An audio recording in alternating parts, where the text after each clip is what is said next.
नमस्ते छात्रों, मैं प्राध्यापक ए बी रायते आपका इस वीडियो में स्वागत करता हूं। छात्रों, पिछले वीडियो के माध्यम से हमने 12वीं कक्षा के युवक भारती हिंदी का जो चौथा पाठ था, आदर्श बदला, सुदर्शन जी की ये रचना है। इस रचना के माध्यम से हमने एक बहुत ही सुंदर कहानी का अध्ययन शुरू किया था। इस रचना में हमने पिछले वीडियो के माध्यम से जो अध्ययन किया था या शुरुआत में जो कहानी समझ ली थी, इसका थोड़ा सा अवलोकन हम कर लेते हैं, फिर बाद में आगे की कहानी हम पढ़ने वाले हैं। हमने पिछले वीडियो में देखा था कि एक सुंदर सुबह का वर्णन लेखक ने वहाँ पर किया था। एक साधुओं की मंडली आगरा शहर में गीत गाते हुए आ रही थी। उस मंडली ने लोगों को मन को काबू में रखने के लिए कहा था, जो कि चंचल है उसे काबू में रखकर उसे भगवान के भक्ति में लगाना आवश्यक है, वरना वो आपको नष्ट कर देता है, भ्रष्ट कर देता है। और वो गाते गुनगुनाते हुए लोगों को समझाने की कोशिश वो साधु की मंडली करती जा रही थी।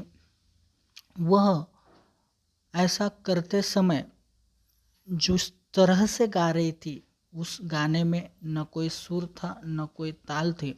किसी की परवाह करते हुए, लोगों के बारे में न सोचते हुए वो अपने ही धुन में गाते जा रहे थे। तभी उसी समय अकबर बादशाह के जो सिपाही थे, वो सिपाही आए। उन्होंने उन साधुओं के मंडलियों को घेर लिया और उन्हें हथकड़ी लगाकर अकबर बादशाह के दरबार में ले गए। वह समय अकबर बादशाह का राज चलने वाला समय था, उनका प्रभाव था। उसी अकबर के दरबार में तानसेन नामक एक बहुत ही बड़ा राग विद्या का मशहूर ऐसा गायक था। उसने अकबर के राज्य में एक कानून बनवा दिया था। वो था कि आगरे के सीमा में कोई भी गीत न गाए, और जो भी गाएगा वो तानसेन के बराबरी का होना चाहिए। अगर ऐसा कोई नहीं करता है तो उसे मौत की सज़ा सुनाई जाती थी। बेचारे साधुओं को इस बारे में कोई जानकारी नहीं थी, तो उन्हें अकबर के दरबार में प्रस्तुत किया गया। अकबर मुकदमा शुरू हुआ। तानसेन ने कुछ सवाल किए, साधुओं को उत्तर न आए, तो तानसेन के कानून के अनुरूप उन साधुओं की मौत की सज़ा सुनाई गई। उसमें से सिर्फ एक बच्चा जो 10 साल का था, उसे छोड़ दिया गया। बाकी सभी को मौत की सज़ा सुनाई गई। ये बच्चा रोते बिलखते हुए वन में आया। वो अपनी कुटिया में जोर शोर से रोने लगा था। तभी एक बाबा जो हरिदास के नाम से जाने जाते थे, वह उस कुटिया में आए और उन्होंने उस बच्चे को रोने से रोकने की कोशिश की, उसे समझाने की कोशिश की, लेकिन बच्चा सुनने को तैयार नहीं था। वो रोए जा रहा था, अपने पिता की याद में वो रो रहा था। बाबा फिर भी उसे शांति धारण करने का आह्वान कर रहे थे, उसे समझाने की कोशिश कर रहे थे। बच्चा रोता रहा और कहता रहा कि मेरा समूचा जीवन उजड़ गया है, मैं क्या करूं? मुझे तानसेन ने तबाह कर दिया है, मुझे तानसेन ने बर्बाद कर दिया है। मुझे उसका प्रतिकार करना है, मुझे उससे बदला लेना है। ऐसा वो हरिदास से कह रहा था। फिर भी हरिदास ने उन्हें शांति धारण करने का आह्वान किया, उस बच्चे को आह्वान किया। बच्चे ने हरिदास जी को मनाने के लिए प्रयास किया, उन्हें समझाने की कोशिश की, बातें की, आँखों से समझाने की कोशिश की, आँखों में भरी हुई आंसुओं से समझाने की कोशिश की, और अंत में जाकर हरिदास को मनाने में वो बच्चा सफल हो गया। हरिदास ने उसे कहा कि मैं तुम्हारे बदले के आग को बुझाने के लिए जो शस्त्र चाहिए, मतलब राग विद्या का जो ज्ञान चाहिए, मैं वो तुम्हें दूंगा, लेकिन इसके लिए तुम्हें कड़ी तपस्या मतलब मेहनत करनी पड़ेगी। 12 सालों तक ये तपस्या करनी पड़ेगी, तब जाकर तुम उस क्षेत्र में मशहूर हो जाओगे, संपन्न हो जाओगे, या उसमें निपुण हो जाओगे, ऐसा उन्होंने समझाया। तो बच्चा तैयार हो गया। वो कहने लगा कि 12 साल ही क्यों, 12 जन्म तक, 12 जीवन तक मैं तपस्या करूँगा और इस क्षेत्र में अपना लोहा मनाऊंगा, ऐसा उसने हरिदास को कहा। और उसी समय से वो हरिदास का शिष्य जो है वो बदल गया। उसी क्षण से वह उसका दास बन गया और उनके साथ रहकर उनकी सेवा जो है वो करने लगा था। यहाँ तक पिछले वीडियो के माध्यम से हमने देखा था। आगे का भाग या आगे की कहानी आज हम देखेंगे। देखते हैं कि हरिदास जी अब किस तरह से उस बच्चे को आगे की परवरिश देते, या किस तरह से उसे राग विद्या में संपन्न बनाने की कोशिश करते हैं। क्या होता है इस कहानी में आगे आज हम देखेंगे। ऊपर की इस घटना को 12 बरस बीत गए। ये जो घटना हुई इसको 12 साल का, 12 वर्ष का समय बीत गया। जगत में बहुत से परिवर्तन हो गए। परिवर्तन का अर्थ होता है बदलाव। बहुत सारे बदलाव आ गए, बहुत सारा परिवर्तन दुनिया में हो गया। कई बस्तियां उजड़ गई, कई बस्तियां, घर जो है वो उजड़ गए। बहुत सारे जगह जो पहले गांव बसे थे वो आज नहीं रहे। इस तरह के परिवर्तन हो गए। कई वन बस गए, कई जगहों पर वन जो है वो बस गए थे। जो बूढ़े थे वो मर गए, जो जवान थे उनके बाल सफ़ेद हो गए। मतलब लंबा समय निकल गया, ऐसा लेखक को यहाँ पर कहना है कि समय के साथ, इतने लंबे समय के बाद जो भी परिवर्तन होते हैं, बदलाव होते हैं, वो बदलाव दुनिया में, सृष्टि में दिखाई देने लगे। बूढ़े लोग जो थे, इतने समय के अंतराल के बाद वो बहुत सारे लोगों की मृत्यु हो गई, तो जो जवान थे अब वो बूढ़े होने लगे थे, उनके बाल सफ़ेद हो गए थे। अब बैजू बावरा जवान था और राग विद्या में दिन ब दिन आगे बढ़ रहा था, क्योंकि 12 सालों तक वो हरिदास जी के पास बैठकर इस विद्या को अपनाने के लिए, उसमें आगे बढ़ने के लिए वो एक तरह से तपस्या कर रहा था, मेहनत कर रहा था। और उसी का फल था कि वो अब इस विद्या में दिन ब दिन आगे बढ़ रहा था। उसमें एक तरह से बहुत ऊंचा स्थान उसने हासिल कर लिया था। वो अब 10 साल का बच्चा नहीं रहा था, अब वो एक जवान बन चुका था। उसके स्वर में जादू था। अब उसने इतनी मेहनत की थी, इतना उसका अध्ययन उस क्षेत्र में हुआ था कि इस कारण वह अपने स्वर में एक तरह से जादू जो है, वो जादू उत्पन्न करने की क्षमता उसमें आ गई थी।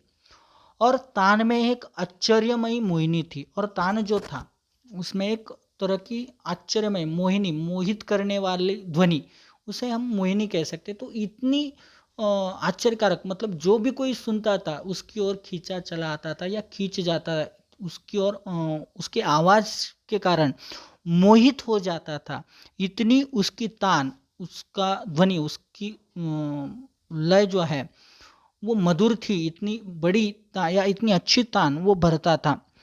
गाता था तो पत्थर तक पिघल जाते थे और पशु पंछी तक मुग्ध हो जाते थे। गाने में इतनी उसकी निपुणता आ गई थी, इतना उसने कार्य कर लिया था, इतना वो मशहूर हो गया था, या इतना उसने उसमें सिद्धि प्राप्त कर ली थी कि जब भी वो गाता था तो पत्थर तक पिघल जाए, इस तरह की काबिलियत उसने अपने अंदर जमा ली थी, इतना वो काबिल बन गया था।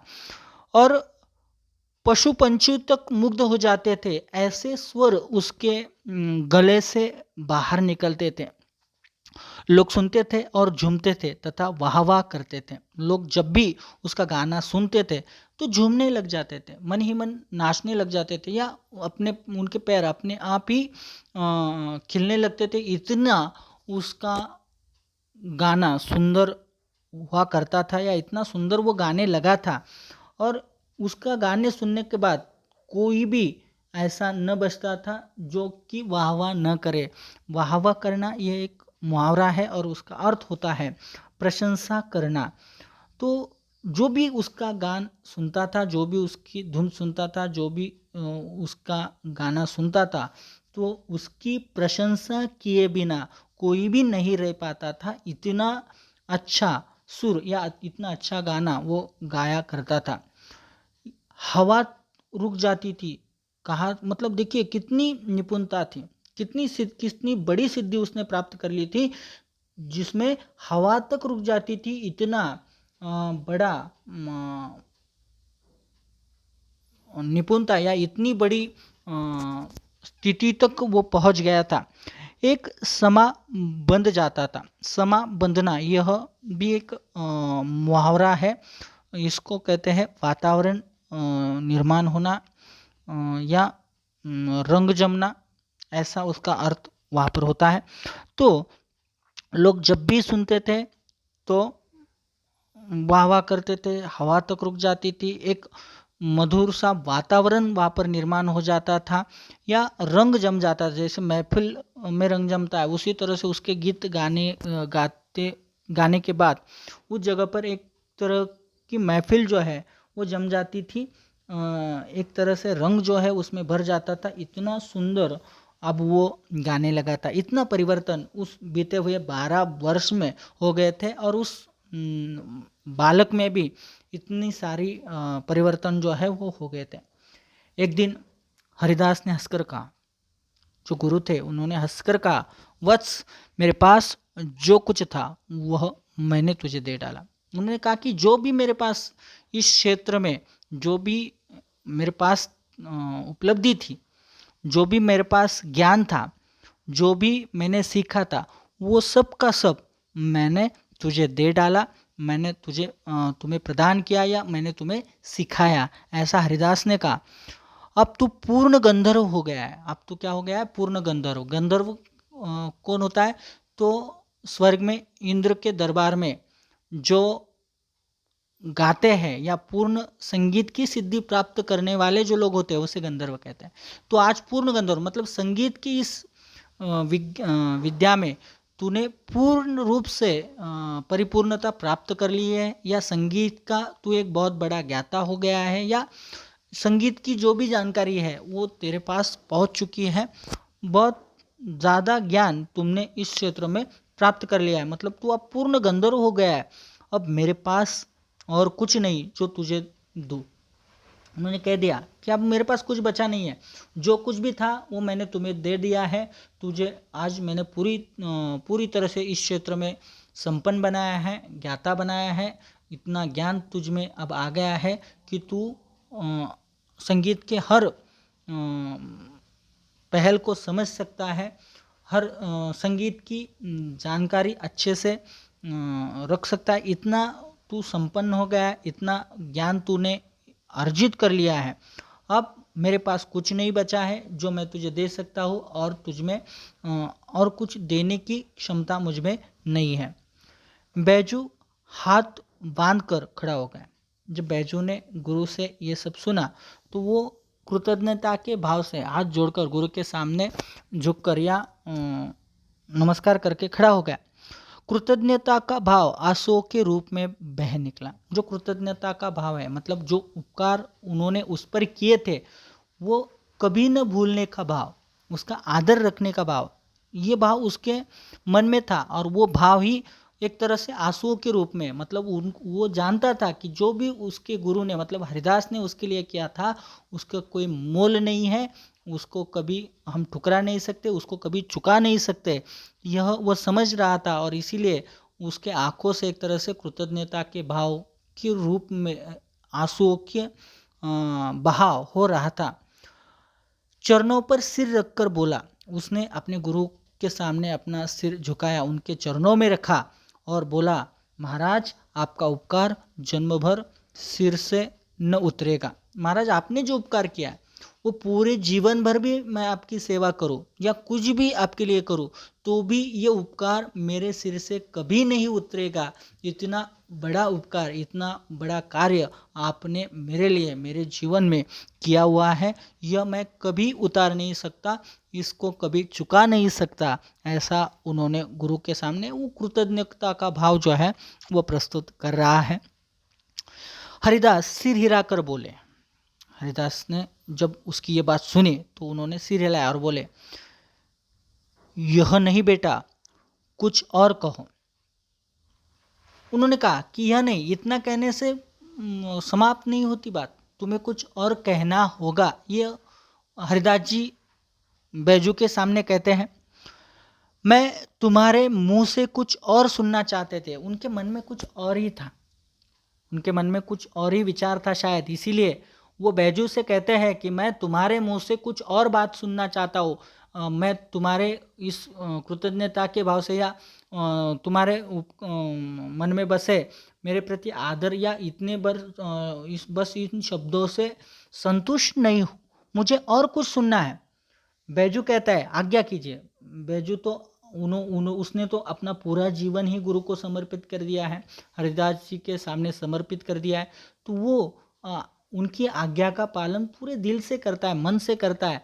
तो उन्होंने कहा कि आपको जो भी कुछ सुनना है, जो आपके मन में है, वो मुझे बस आज्ञा कीजिए, मुझे आज्ञा कीजिए, मैं उसे निभाने के लिए, मैं उसे पूरा करने के लिए जी जान से प्रयास करूँगा, पूरा करने की कोशिश करूँगा, ऐसा बैजू वहाँ पर कहता है। तो हरिदास जी पलटकर कहते हैं, तुम पहले प्रतिज्ञा करो। उन्होंने कहा कि ऐसे नहीं, शब्दों में नहीं, तो तुम्हें उसके लिए प्रतिज्ञा करनी पड़ेगी, बिना प्रतिज्ञा के वो संभव नहीं है, इसलिए तुम पहले प्रतिज्ञा करो।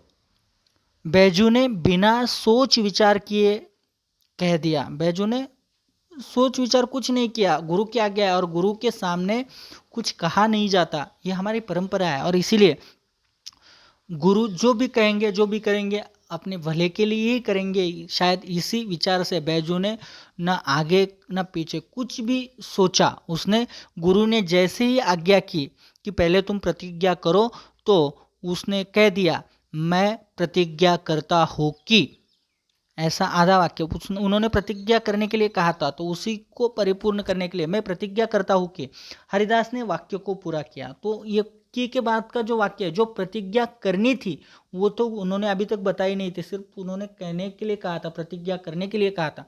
तो वो उसने प्रतिज्ञा शुरू की, तो आधा वाक्य जो उसने बोला उसके आगे गुरु ने उस वाक्य को पूरा किया। क्या कहा गुरु ने, इस राग विद्या से किसी को हानि न पहुंचाऊंगा। उन्होंने प्रतिज्ञा दी बैजू को, जो राग विद्या हरिदास ने बैजू को सिखाई थी, जो ज्ञान दिया था, उस ज्ञान का, उस विद्या का कोई भी बुरा प्रयोग अपने जीवन में मैं नहीं करूंगा, ऐसा हरिदास ने बैजू को प्रतिज्ञा दी। मतलब इससे किसी को हानि नहीं पहुंचाऊंगा, इस राग विद्या के माध्यम से किसी को तकलीफ न होगी, किसी को हानि नहीं पहुंचेगी, किसी के लिए ये राग विद्या तकलीफ दे या परेशानी उत्पन्न करने वाली साबित नहीं होगी, ऐसी प्रतिज्ञा करो। मतलब उन्होंने एक तरह से बैजू से प्रतिज्ञा ली कि इस राग विद्या का प्रयोग अच्छे के लिए, सही के लिए करोगे, किसी भी तरह का बुरा या बुरे विचारों से प्रेरित होकर इस राग विद्या का प्रयोग वो अपने जीवन में न करे। इस तरह की प्रतिज्ञा हरिदास जी ने बैजू से वहाँ पर ली। अब देखिए, ये प्रतिज्ञा लेने के बाद, अब ये बहुत बड़ी प्रतिज्ञा थी, ये प्रतिज्ञा लेने के बाद क्या स्थिति वहाँ पर हुई, क्या बदलाव आया। बैजू का लहू सूख गया। जैसे ही ये प्रतिज्ञा सुनी तो बैजू का लहू सूख गया। लहू सूखना का अर्थ होता है भयभीत हो जाना। बैजू एकदम से भयभीत हो गया। क्यों? क्योंकि जिसके लिए ये सब उसने किया था, ये मेहनत की थी, ये सारी तपस्या की थी, इतना सारा कुछ किया था, ये जो सब कुछ सहा था, मानो एक ही प्रतिज्ञा ने उस सब पर पानी फेर दिया। इसीलिए तो बैजू भयभीत हो गया। उसका लहू जो है वो सूख गया। उसके पैर लड़खड़ाने लगे। मानो ये क्या हो गया, पैर लड़खड़ाने लगे, मतलब वो बहुत दुखी हो गया। सफलता के बाग बाग परे भागते हुए दिखाई दिए। अब ये जो मानो कि उसे लग रहा था कि अब सफलता नजदीक आ गई है, और ये नजदीक आई हुई सफलता एक तरह से अपने आंखों के सामने ओझल हो रही है। दिख रहा है कि अब मैं सफल हूँगा, अब मैं उतना काबिल हो चुका हूँ कि मैं अब किसी भी पंडित को या किसी भी राग विद्या का माहिर रागी को हरा सकता हूँ, इतनी क्षमता मुझ में आ गई है। लेकिन इस प्रतिज्ञा ने उस पूरे विचार को ही खत्म कर दिया, और इसीलिए सामने सफलता तो दिख रही थी, लेकिन वो सफलता दिखने के बावजूद भी उसे हासिल करने के लिए एक तरह से रास्ते में ये प्रतिज्ञा रूपी रोड़ा जो है वो उसके गुरु ने डाल दिया था। 12 वर्ष की तपस्या पर एक क्षण में पानी फिर गया। एक क्षण में, बस उतना क्षण जिस क्षण में उसने प्रतिज्ञा ली थी, उसी क्षण में उस पूरी तपस्या पर एक तरह से पानी फिर गया। प्रतिहिंसा की छुरी हाथ आई तो गुरु ने प्रतिज्ञा लेकर कुंद कर दी। प्रतिहिंसा मतलब पहले तो हिंसा हुई है, किसने की है? तानसेन ने की है। उसके पिता और उनके साथियों को मृत्यु दंड देकर एक तरह से, इतना बड़ा तो गुनाह नहीं था कि उसको मृत्यु दंड दिया जाए, तो गुनाह ही नहीं था, वो तो अपने ही मन में, अपने ही धुन में अपनी तरह से गा रहे थे, तो उन्हें मारने का कोई अर्थ ही नहीं था, उन्हें मृत्युदंड देने का कोई अर्थ ही नहीं था, क्योंकि उन्होंने कोई गुनाह ही नहीं किया था। और ऐसा गुनाह जिसको हम गुनाह नहीं कह सकते, इसके लिए अगर मृत्युदंड दिया जाए तो वो तो एक तरह से दंड नहीं, वो है हिंसा। और ऐसी हिंसा का बदला लेने के लिए ही बैजू ये सभी प्रयास कर रहा था। और यह बदला मतलब उसकी प्रतिहिंसा, वो भी उसे मारने की इच्छा से ये सब कर रहा था, तो उसकी वो प्रतिहिंसा मतलब हिंसा का पलटवार वो प्रतिहिंसा से कर रहा था। उसके लिए वो जो छुरी, संगीत रूपी छुरी उसके हाथ में आ गई थी, उसने उस छुरी को गुरु ने प्रतिज्ञा लेकर, जो गुरु ने उससे प्रतिज्ञा ली थी, उस प्रतिज्ञा को लेकर कुंद कर दिया था। अब कुंद करना मतलब बोथरा करना। उसने क्या कर दिया था? बोथरा कर दिया, मतलब उसकी धार कम कर दी थी, उसको बोथरा कर दिया था, उसको कुंद कर दिया था। बैजू ने ओठ काटे, दांत पीसे और रक्त का घूंट पीकर रह गया। अब देखिए, ऐसी स्थिति में कोई भी इंसान हो, उस स्थिति में गुस्सा आना आम बात है, और बैजू को भी गुस्सा आया उस स्थिति में, क्योंकि जिसके लिए ये सारा संसार उसने बसाया था, ये सारी चीज़ें उन्होंने की थी, इतनी सारी मेहनत उसने की थी, वो सारे की सारे अब उसे व्यर्थ दिखाई दे रही थी, क्योंकि वो जिसके लिए कर रहा था वो कार्य ही अब वो उस प्रतिज्ञा के कारण नहीं कर सकता था, और इसीलिए उसने होठ काटे, दांत पीसे, ये सभी रक्त का घूंट पीकर रह गया। मतलब एक तरह से गुस्सा निगल गया, जो भी इतना सारा गुस्सा आया था, लेकिन वो उसने निगल लिया, पी लिया। दुख, एक तरह से दुख जो है, दुख सह गया, या अपने क्या कहते हैं, पेट में ले लिया, इस तरह की स्थिति में वो पहुंच गया था। मगर गुरु के सामने उसके मुंह से एक शब्द भी न निकला। फिर भी इतना गुस्सा और इतना मतलब उसके अंदर क्रोध उत्पन्न हुआ था फिर भी, और इतना दुख उसके मन में उभरा था, लेकिन ऐसे स्थिति में भी उसने अपना संतुलन नहीं खोया। गुरु के सामने उसने एक शब्द भी नहीं निकाला। गुरु गुरु था, शिष्य शिष्य था, क्योंकि वो गुरु है और ये शिष्य था, और शिष्य गुरु से विवाद नहीं करता। और वो ये हमारे देश की परंपरा है। उस परंपरा को बरकरार रखते हुए बैजू को लगा, या बैजू ने जो इतना कुछ किया था, जिसके लिए किया था, वो करना ही अब एक तरह से असंभव हो गया था। जिसने वो सब करने का बल दिया था, जो सब करने के लिए शक्ति दी थी, वो ज्ञान दिया था, वो सभी चीज़ें जिस गुरु ने दी थी, उसी गुरु ने उसको उस शस्त्र को चलाने से पहले ही उसके हाथ से उसे खींच लिया था। फिर भी वह एक शब्द भी नहीं बोला। क्यों? क्योंकि हमारे देश की परंपरा है, उस परंपरा के अनुरूप गुरु से कभी भी विवाद नहीं किया जा सकता। गुरु गुरु होता है और शिष्य शिष्य होता है। इसी बात को मद्देनज़र रखते हुए बैजू ने गुरु के सामने एक शब्द भी नहीं निकाला। कुछ दिन बाद एक सुंदर नवयुवक साधु आगरे के बाजारों में गाता हुआ जा रहा था। यहाँ पर नया प्रसंग शुरू हो जाता है इस कहानी का। अब उस घटना को कुछ दिन निकल गए, ये सभी घटना घटित हुई जब गुरु ने उससे प्रतिज्ञा ली, और वो सभी चीज़ें हो गई। अब उसके लिए उस घटना को घटित होकर कुछ दिन निकल गए।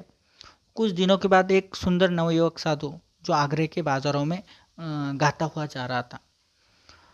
लोगों ने समझा इसकी भी मौत आ गई है। आगरे का जो कानून था, उस कानून को सामने रखते हुए लोगों ने समझ लिया कि ये गा रहा है, मतलब इसका मतलब ये है कि अब ये मरने वाला है, इसकी मौत निकट आ गई, इसीलिए तो ये गा रहा है। वे उठे कि उसे नगर की रीति की सूचना दे दे। और वो लोग जो ये जानते थे कि अब ये गाएगा, और जब इसका गाना कोई सिपाही सुन लेगा, उसे पकड़कर लेकर जाएंगे, दरबार में पेश करेंगे, और तानसेन उसको मौत की सज़ा सुनाएगा। ये यहाँ की रीत, यहाँ का नियम, यहाँ का कायदा है। शायद ये नवयुवक साधु को पता नहीं होगा, इसीलिए लोगों ने उसे सावधान करने के लिए, लोग समझते हैं कि इसे सावधान करना चाहिए ताकि बेचारा ये साधु है, इसे पता न होगा, और इसीलिए लोगों ने समझा कि इसको सावधान कर दे। और इसीलिए उस नगर की रीति को, मतलब परंपरा को, या उस प्रावधान को, कायदे को समझाने के लिए, उसकी सूचना देने के लिए वो उठ खड़े हुए और उसकी ओर चल पड़े। मगर निकट पहुंचने से पहले ही मुग्ध होकर अपने आप को भूल गए, और किसी को साहस न हुआ कि उससे कुछ कहें। वो तो निकले थे उसे सावधान करने के लिए, उसे गाने से रोकने के लिए, उस नगर के नियम को बताने के लिए। वो तो चाहते थे, उद्देश्य तो उनका वही था, और उसी लिए तो वो आगे बढ़ रहे थे। लेकिन जैसे ही उस नवयुवक के, उस साधु के सामने वो पहुंच जाते हैं, उसके निकट पहुंच जाते हैं, तो पूरी तरह से जो स्थिति है, उस स्थिति में परिवर्तन हो जाता है। वो जिस उद्देश्य से गए थे, वो उद्देश्य ही वहाँ पर भूल गए। वो उसका जो गाना था, उसका जो गायन था, गीत था, उसको उसके कारण उस साधु को बताने से पहले ही, अपनी बात रखने से पहले, उसके ध्वनि से, उसके स्वर से, उसके गाने से मुग्ध हो जाते थे, मुग्ध होते थे, प्रभावित हो जाते थे, उसके ओर खींच जाते थे, और अपने आप को भूलकर, मतलब वो खुद को ही भूल जाते थे, और उसमें लीन हो जाते थे, तल्लीन हो जाते थे, उसमें डूब जाते थे। और ऐसे स्थिति में किसी को साहस न हुआ कि उसके सामने कुछ कहे। ऐसी स्थिति में किसी का साहस, हिम्मत नहीं हुई कि उसे जाकर वो रीति, वो परंपरा, वो नियम उसको बताए। ऐसी किसी में हिम्मत नहीं हुई, किसी ने ऐसा करने की कोशिश वहाँ पर नहीं की, या किसी से वो नहीं बना कहना, उस वहाँ पर संभव नहीं हुआ, उसके आगे कुछ नहीं कह सके।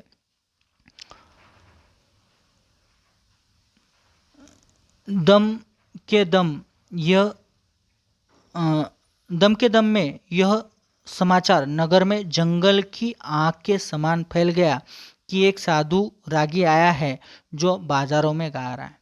और उसी क्षण कदम कदम में, मतलब कुछ ही समय में यह जो समाचार है वो नगर में जंगल की आग की तरह, जैसे जंगल में आग लगती है और इतनी शीघ्रता से फैलती है कि बुझाना मुश्किल हो जाए, कुछ क्षणों में पूरा जंगल जो है वो जलकर खाक हो जाए। जिस तेजी से, जिस तीव्रता से जंगल की आग फैलती है, उसी तीव्रता से, उसी तरह की तेजी से वो जो समाचार था, वो जो बात थी, वो बात पूरे आगरे में फैल गई, पूरे आगरे में फैल गई कि एक साधु रागी आया है, संगीत का ज्ञाता आया है और वो बाजारों में गा रहा है। सिपाहियों ने हथकड़ियाँ संभाली और पकड़ने के लिए साधु की ओर दौड़ पड़े, परंतु पास आना था कि रंग पलट गया। और सिपाहियों को तो पता था, आगरे की रीति नियम तो पता ही था कि जो भी कोई गाएगा उसे पहले पकड़ा जाएगा, फिर अकबर के दरबार में पेश किया जाएगा, फिर तानसेन के सामने उसका मुकाबला होगा और जो जीतेगा उसको ही गाने की परमिशन है, अन्यथा उस गायक को या गाने वाले को मौत की सज़ा निश्चित है। तो उस नियम के अनुरूप, उस रीति के अनुरूप पहले सिपाहियों ने आए, हथकड़ियाँ जो गिरफ्तार करने के लिए हथकड़ियाँ थी उन्होंने तैयार की, संभाले और उस साधु को पकड़ने के लिए वो आगे बढ़े। परंतु जैसे ही वो उस साधु के पास पहुंचे, उनका रंग पलट गया, मतलब उनका विचार बदल गया। उन्होंने जिस विचार से वो साधु के पास गए थे, वो विचार वो भूल गए, वो कार्य भूल गए जो उसे पकड़ने गए थे। वो सारी स्थितियां बदल गई। साधु के मुखमंडल से तेज की किरणें फूट रही थी। तो उन सिपाहियों ने देखा वो जो साधु गा रहा था, उसके मुखमंडल से, मतलब उसके चेहरे से एक तरह का तेज, वो संगीत का ज्ञान, वो जो भाव था वो प्रकट हो रहा था। वो उसका ज्ञान जो है वो उसमें स्पष्टता से दिख रहा था, उतनी प्रखरता उसमें दिख रही थी। तो उस मुखमंडल के तेज की किरणें फूट रही थी। एक तरह से एक तेजस्वी पुरुष सामने खड़ा है, उसका भाव, उसकी भंगिमा एक तेजस्वी व्यक्ति की तरह थी और सिपाहियों ने वो महसूस की, जिसमें जादू था। वो तेजस्वी थी और उस किरणों में एक तरह की जादू थी, मोहिनी थी और मुग्ध करने की शक्ति भी थी। उसमें जादू थी, उसमें मोहित करने की भाव था, मुग्ध हो जाने का, उसमें लीन हो जाने की शक्ति थी। सिपाहियों को न अपनी सुधरई, न हथकड़ियों की, और न अपने बल की, और न अपने कर्तव्य की, न बादशाह की, न बादशाह के हुक्म की। देखिए सिपाही किस तरह से उसमें लीन हो गए। सिपाहियों को किसी चीज की याद नहीं रही, सुध ही नहीं रही, किसी चीज को वो समझ पाए, इतने होश में ही नहीं रहे। उन्होंने अपनी पूरी सुध खो दी। उसके पास हथकड़ियाँ हैं, उन हथकड़ियों को पहनाना है, उन्हें गिरफ्तार करना, सभी चीज़ें वो भूल गए। उनकी खुद की शक्ति वो भूल गए। उनका कर्तव्य था कि उसको पकड़ ले, उसको हथकड़ियाँ पहनाए, वो भी वो भूल गए। बादशाह न उसके मतलब बादशाह तक को वो भूल गए, उसके कायदे को भूल गए, उसके नियम को भूल गए, उसके हुक्म, सभी चीज़ों को भूल गए। बस और बस वो उस गीत में, उस संगीत में वो तल्लीन हो गए, उसमें रत हो गए, उसमें लीन हो गए, उससे जुड़ गए और सब कुछ, पूरे संसार को ही एक तरह से वो सिपाही भूल गए। वे आश्चर्य से उसके मुख की ओर देखने लगे। वो सभी आश्चर्य से के भाव से, वो सभी सिपाही आश्चर्य के भाव से उस साधु के मुख की ओर देखने लगे, जहां सरस्वती का वास था और जहां से संगीत की मधुर ध्वनि की धारा बह रही थी। वो मानो उन्हें लग रहा था कि उसके मुख में जो उसके मुख से जो आवाज आ रही थी, मानो सरस्वती की ही वीणा से निकलने वाला, मतलब उसके मुख में मानो जैसे सरस्वती बसी हो, इतना सुंदर वो गा रहा था। उसकी संगीत की ध्वनि इतनी मधुर थी कि मानो किसी धारा की तरह बह रही थी, इतना अच्छी तरह से वो गा रहा था। साधु मस्त था, सुनने वाले मस्त थे। साधु तो मस्त ही था, वो अपने मस्ती में, अपने धुन में, अपने ताल में वो गाता जा रहा था। साधु तो मस्त ही था, लेकिन जो भी सुन रहे थे वो भी उसी मस्ती में लीन हो गए थे, उसमें ही रंग गए थे, उससे ही जुड़ गए थे। सुनने वाले भी मस्त हो गए थे, जमीन आसमान मस्त थे, सभी चीजें मस्त थे। गाते गाते साधु धीरे धीरे चलता जाता और श्रोताओं का समूह भी धीरे धीरे चलता जाता था। और गाते गाते साधु तो गीत गा रहा था और साथ ही साथ धीरे से आगे भी बढ़ रहा था, चल रहा था। और जो भी उससे जुड़ गए थे, जो भी सुन रहे थे, वो भी उसमें लीन हो गए थे, वो भी उसमें मस्त हो गए थे। जमीन आसमान सभी चीजें मतलब एक तरह से समा बन गया था, पूरी तरह से संगीतमय वातावरण हो गया था। और हर कोई जो उस संगीत को सुन रहा था वो एक तरह से उस साधु से जुड़ जाता था, उसमें लीन हो जाता था, तल्लीन हो जाता था, सब कुछ भूलता था। और जिस तरह साधु आगे बढ़ रहा था उसी तरह से वो श्रोता, वो सुनने वाले जो लोग थे वो भी धीरे धीरे उस उनके पीछे जा रहे थे। मतलब वो उनका समूह ही बन गया था, अनेक लोग जुड़ गए थे उस संगीत को सुनकर, अनेक लोग उससे जुड़ गए थे, अनेक श्रोता उसके पीछे पीछे धीरे धीरे चले जा रहे थे। ऐसा मालूम होता था जैसे एक समुद्र ही है जिसे नवयुवक साधु आवाज की जंजीरों से खींच रहा है। वैसे लोग अभी एक दो लोग नहीं थे, अब बहुत सारे लोग थे, मानो जैसे समुंदर हो। और वो समंदर वो नवयुवक साधु अपने आवाज के जंजीरों से एक तरह से उससे बांधे हुआ था, उसको बांधकर अपनी ओर खींच रहा था और खींचकर आगे बढ़ता चला जा रहा था। और संकेत से अपने साथ साथ आने की प्रेरणा कर रहा था। और वो संकेत से, सिर्फ इशारों से उन लोगों को, उस जन समुदाय को वो अपने साथ आगे बढ़ने की एक तरह से आज्ञा दे रहा था, उसको आगे बढ़ने की एक तरह से प्रेरणा दे रहा था। और उन लोगों को वो आगे अपने साथ लेकर जा रहा था। मुग्ध जन समुदाय चलता गया, वो साधु जैसे आगे बढ़ता रहा और जैसे इशारे करता रहा, और वो मुग्ध लोग भी, जो वो जन समुदाय भी जो उसके गीत में, संगीत में खो गए थे, वो भी उसके साथ चलते रहे। जैसे साधु चलता गया वैसे ही ये जन समुदाय चलता गया, चलता गया, चलता गया, और आगे बढ़ते रहे और बढ़ते रहे बहुत लंबे समय तक, पता नहीं किधर को, और किसी को पता नहीं, क्योंकि वो सभी उस संगीत में तल्लीन हो गए थे, लीन हो गए थे, अपनी सुध बुध सब गवा चुके थे। ना कोई आगे सोचता था, ना कोई पीछे का सोचता था, ना कुछ चीज़ों की जानकारी थी, किसी और विचार उसके मन तक पहुंच ही नहीं पाता था। इस स्थिति में वो सभी श्रोता जो है वो पहुंच चुके थे। और इसीलिए वो कहाँ जा रहे हैं, किधर जा रहे हैं, कैसे जा, किसी चीज़ का विचार उसके मन में नहीं था। वो सभी सिर्फ चलते जा रहे थे उस साधु के पीछे। पता नहीं कहाँ किधर को जा रहे हैं, पता नहीं कितनी देर तक जा रहे हैं। ऐसी स्थिति में वो आगे बढ़ रहे थे और एकाएक गाना बंद हो गया, और एकाएक उस साधु ने अपना गाना बंद कर दिया। वो गाना जो है वो बंद हो गया, जादू का प्रभाव टूट गया। तो लोगों ने देखा कि वे तानसेन के महल के सामने खड़े। और जैसे ही गाना खत्म हो जाता, जैसे हम देखते हैं ना, बिजली का करंट चालू हो जाता है और उस करंट को अगर कोई छू लेता है, जब तक करंट चलता है तो उसी में वो मतलब कुछ नहीं, वो उसमें उससे जुड़ जाता है।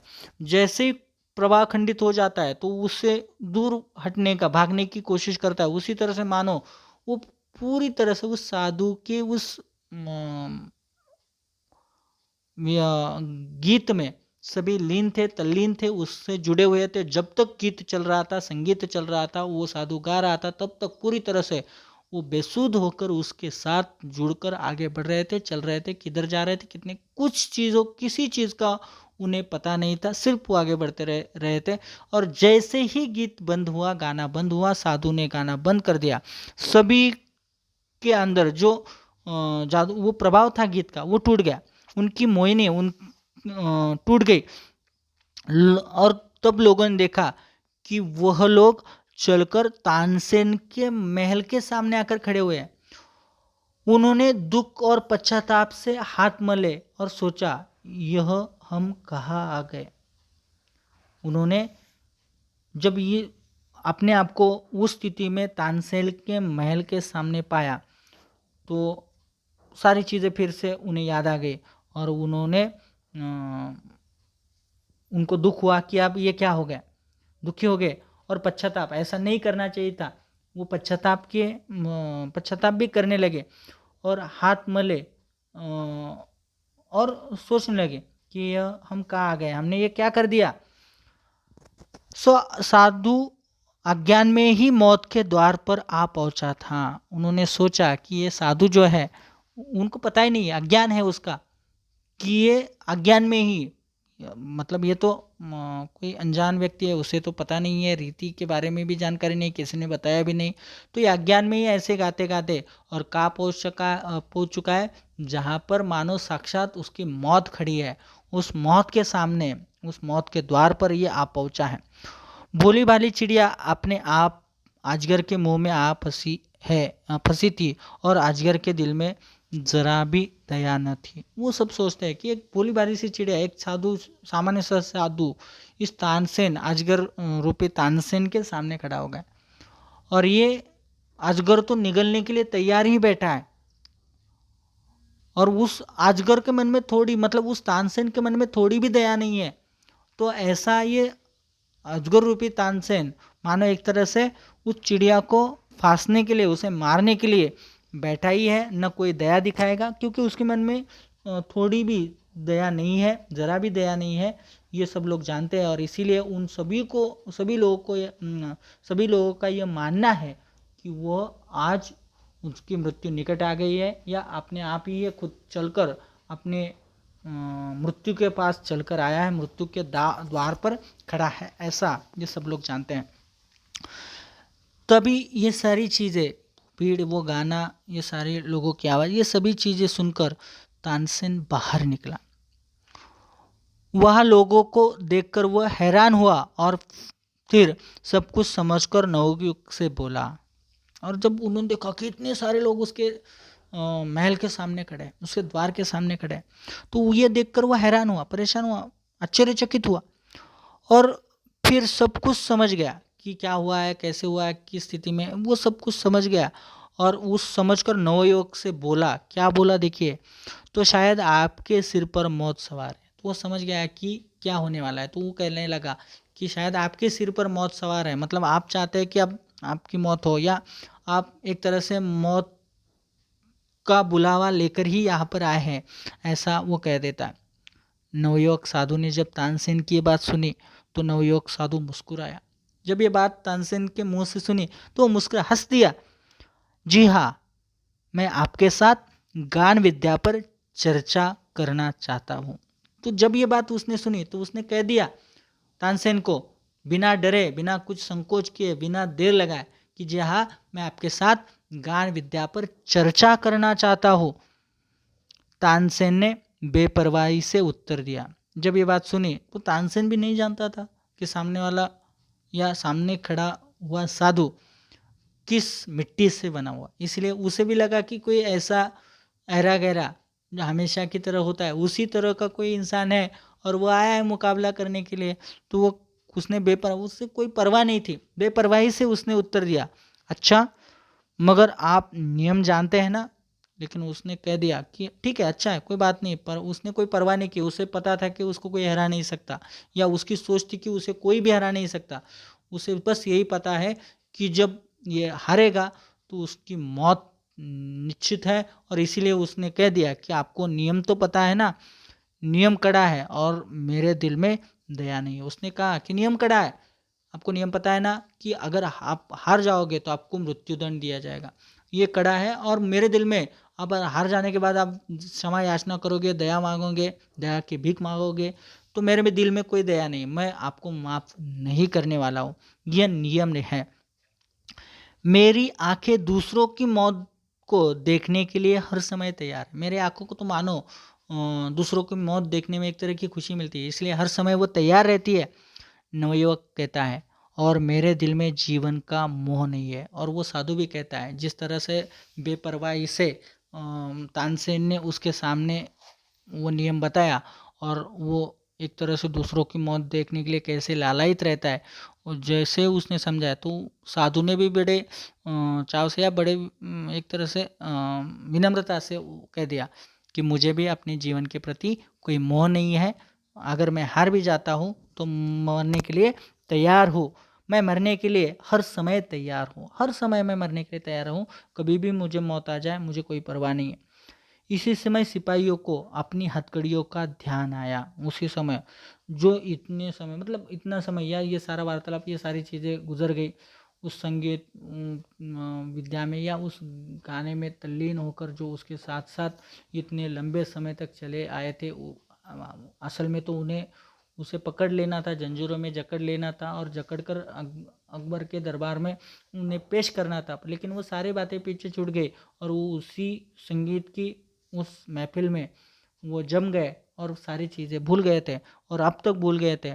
जब ये सारा वार्तालाप हुआ तब जाकर सिपाही अपने सुध जो है वो सुध में वापस आ गए, और उनको ध्यान आया कि हमें उसे हथकड़ियाँ लगानी होगी, उसे पकड़ना होगा, फिर दरबार में उसे पेश करना होगा। और इसीलिए सिपाहियों ने भी हथकड़ियाँ तैयार की, झंकारते हुए आगे बढ़े। झंकारना मतलब आवाज़ करना, उन हथकड़ियों की झंकार या आवाज़ ध्वनि जो है वो निकालते हुए आगे बढ़े, और उन्होंने उस नवयुवक साधु के हाथों में हथकड़ियाँ पहना दी, और आवाज़ करते हुए हथकड़ियाँ लेकर आगे आए और उन्होंने उस साधु के हाथों में हथकड़ियाँ पहना दी और उसे गिरफ्तार कर लिया। भक्ति का प्रभाव टूट गया। अब तक जो उस साधु के तेज से, उसके गाने से, उसकी राग विद्या से प्रभावित होकर जो एक तरह से मानो लोग या वो सब पूरा समुदाय उसके भक्त बने थे, उसके भक्ति में लीन हो गए थे, वो जो प्रभाव गाना बंद होने के बाद और ये सभी बहस होने के बाद वो सारा प्रभाव टूट गया। श्रद्धा के भाव पकड़े जाने के भय से उड़ गए। अब मानो उसका समर्थन करना, एक तरह से उसके साथ शामिल होना, यही भाव प्रदर्शित करता है, और पकड़े गए तो उसके साथ साथ हमारे भी मौत निश्चित है, ये लोगों को पता था। और इसीलिए जो अब तक उनके मन में उस साधु के प्रति भक्ति थी, उसके प्रति जो श्रद्धा का भाव उत्पन्न हुआ था, वो सारा अपने जीवन के या जान के डर के आगे भूल गया या निकल गया, सब उड़ गया, और लोग अपनी जान को बचाने के लिए इधर उधर भागने लगे। उन्हें पता है कि अगर इस समय हम पकड़े जाते हैं तो हमारा भी वही हाल होगा जो इस नवयुवक साधु का हुआ है, और अगर इससे बचना है तो यहाँ से भागना पड़ेगा। और ये सोचकर ही वो लोग इधर उधर भागने लगे। सिपाही उस समय कोड़े बरसाने लगे। सिपाहियों के पास तो ऐसा मौका आए तो वो छोड़ते ही नहीं, हमें पता है। उस तरह से सिपाही भी उस भीड़ को या लोगों को भगाने के लिए या उन्हें पकड़ने के लिए कोड़े बरसाने का काम करने लगे। और लोगों के तितर बितर हो जाने के बाद नवयुवक साधु को दरबार की ओर ले चले, और कोड़े बरसाने के बाद लोग डर गए और भागने लगे, और पूरी भीड़, जो इतनी बड़ी भीड़ जमा हुई थी, वो पूरी भीड़ तितर बितर मतलब इधर उधर चली गई, वो दूर हो गई, उसको इधर उधर फैला दिया गया। और तब जब सब निकल गए और जो भी अवरोध थे वो दूर हो गए, तो उसके बाद उस नवयुवक साधु को उन सिपाहियों ने पकड़ा और अकबर के दरबार में की ओर वो ले गए। दरबार की ओर से शर्तें सुनाई गई। जैसे दरबार में पेश किया गया तो दरबार की जो नियम थे, शर्तें थे, कायदे थे, उसको समझाया गया या सुनाया गया। और उस सब के बाद जो घोषणा हुई, वो घोषणा इस तरह की थी कि कल प्रातःकाल नगर के बाहर वन में तुम दोनों का गान युद्ध होगा। कल प्रातःकाल मतलब सुबह के समय नगर के बाहर जो वन है, उस वन में तुम दोनों का मतलब उस तपस्वी नवयुवक का मतलब बैजू का और तानसेन का क्या होगा, गान युद्ध मतलब गायन की स्पर्धा। ये एक तरह का युद्ध ही होगा, क्योंकि इसमें जो जीतेगा वो जिएगा और जो हारेगा वो मरेगा। जिस तरह का परिणाम युद्ध में निकलता है, उसी तरह का परिणाम यहाँ पर निकलने वाला है। तो इसका मतलब ये होगा युद्ध ही। तो ये गान युद्ध होगा। अगर तुम हार गए तो तुम्हें मार डालने तक का अधिकार तानसेन को है, मतलब मार डालने का पूर्ण अधिकार होगा तानसेन का। और अगर तुमने उसे हरा दिया तो उसका जीवन तुम्हारे हाथ में होगा। तो दोनों ही शर्तों में, अगर तुम जीत गए तो तुम तानसेन को जो भी सजा, मतलब मौत की सजा भी सुनाओगे तो तानसेन को लेनी स्वीकारनी होगी। अगर तुम हार गए तो तानसेन जो भी सजा देगा, अंतिम सजा है मौत, मौत तक की सजा तुम्हें सुनाएगा तो तुम्हें उसे स्वीकारना पड़ेगा। ये शर्त है मुकाबला करने की। जो जीतेगा वो जिएगा और जो हारेगा वो जो भी सजा जीतने वाला देगा वो उसे स्वीकारनी पड़ेगी, वो उसकी अंतिम सजा होगी। ये वो समय की शर्त थी। नौजवान साधु ने शर्तें मंजूर कर ली। नौजवान साधु ने जब ये शर्त सुनी तो वह शर्त उसने मंजूर कर ली। दरबार ने आज्ञा दी कि कल प्रातःकाल तक सिपाहियों की रक्षा में रहो। तो अकबर ने, राजा ने, मतलब दरबार ने वहाँ पर फैसला सुनाया कि जब तक ये मुकाबला नहीं होता कल सुबह तक, प्रातःकाल तक, मतलब सुबह तक सिपाहियों की रक्षा में, मतलब उनके अधिकार में तुम रहोगे, उनके साथ रहोगे। यह नौजवान साधु बैजू बावरा था। ये सारा प्रसंग जिसके साथ हुआ, जो बैजू था वो असल में संगीत विज्ञा का एक महान जादूगर, जिसे हम सब बैजू बावरा नाम से जानते थे, वही बैजू बावरा था जिसने तानसेन के सामने ये चुनौती दी थी या तानसेन से पंगा लिया था। तो ऐसा ये बैजू बावरा तानसेन से गान युद्ध लड़ने के लिए तैयार हुआ था। इस वीडियो में हम यहाँ तक की कहानी पढ़े हैं। आगे की जो बची हुई कहानी है हम उसका अध्ययन अगले वीडियो में करते हैं। धन्यवाद।